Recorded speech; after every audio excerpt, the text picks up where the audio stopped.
It's Patrick Hutzel from intensivecarehotline.com with another quick tip for families in intensive care. So last week I did a couple of videos with the title.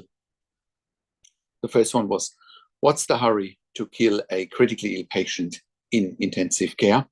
And the other one is it ethical to withdraw care on a 36-year-old patient because ICU perceives, quote unquote, no meaningful recovery?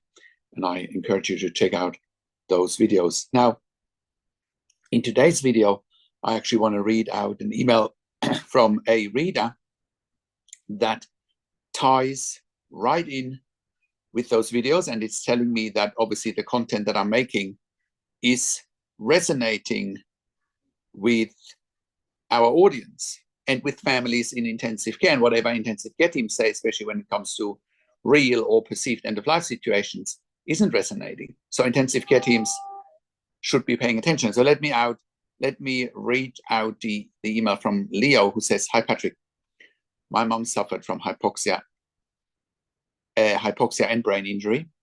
She has been in ICU for 37 days now. She barely responds to commands and barely recognizes her surroundings and people around her. She cannot speak and barely controlling body movements.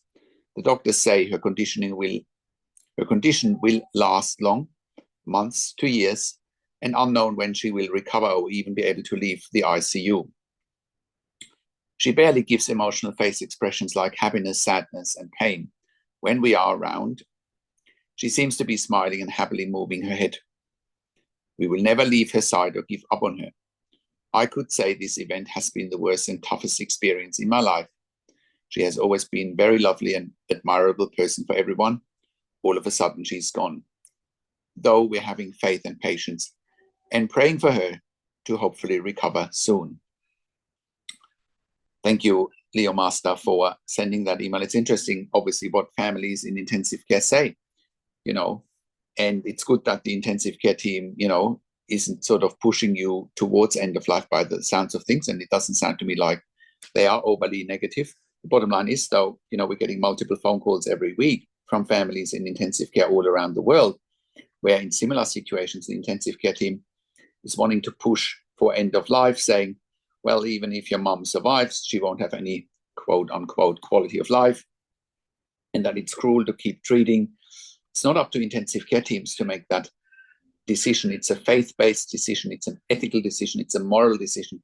And intensive care teams need to stop playing on moral high ground, because their job is to treat patients and accommodate patients and their families according to their wishes, their beliefs, their culture, and so forth, right?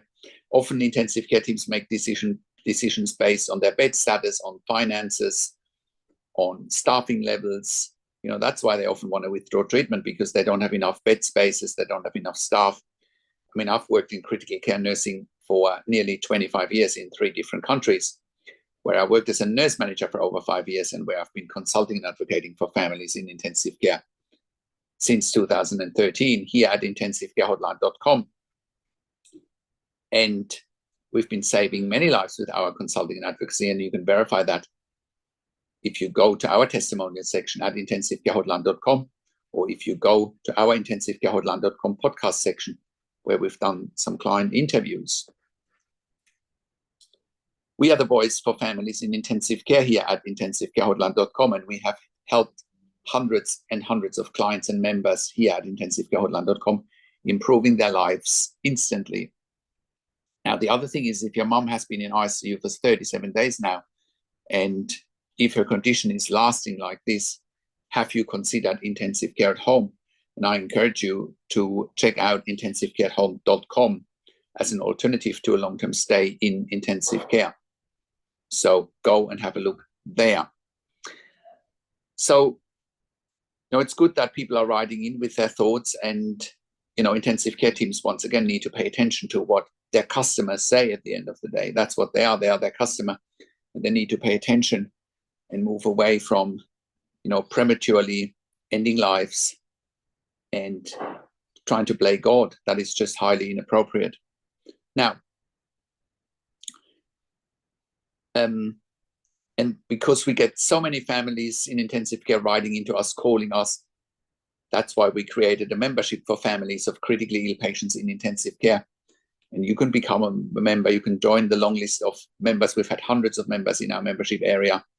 And also we've helped hundreds of clients over the years to improve their life instantly when they have a loved one in intensive care, including we have saved many lives. So go to intensivecarehotline.com, click on the membership link, or go to intensivecaresupport.org if you want to become a member.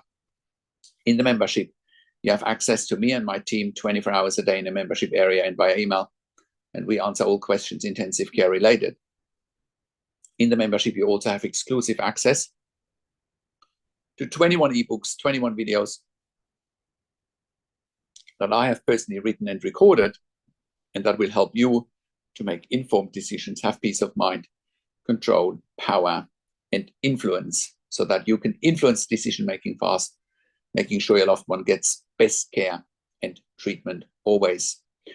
I also do medical record. I also do one-on-one consulting over the phone, Zoom, Skype, WhatsApp, Telegram, whichever medium works best for you. And I talk to you and your families directly. I handhold you through this once-in-a-lifetime situation that you can't afford to get wrong. I also talk to doctors and nurses directly, and I ask all the questions that you haven't even considered asking, but must be asked when you have a loved one critically ill in intensive care.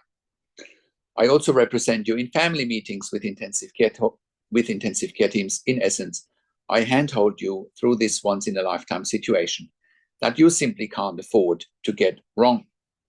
We also do medical record reviews in real time so that you can get a second opinion in real time. We also do medical record reviews after intensive care if you have unanswered questions, if you need closure, or if you are suspecting medical negligence. And all of that you get at intensivecarehotline.com. Call us on one of the numbers on the top of our website, or send us an email to support@intensivecarehotline.com with your questions. And if you like my videos, subscribe to my YouTube channel for regular updates for families in intensive care. Click the like button, click the notification bell, comment below what you want to see next, what questions and insights you have from this video. Share the video with your friends and families. I also do a weekly YouTube live where I answer your questions live on a show. And you will get notification for the YouTube live if you are a subscriber to my email newsletter, or if you are a subscriber to my YouTube channel. And you can get a subscriber, you can become a subscriber to my email newsletter at intensivecarehotline.com. Thank you so much for watching.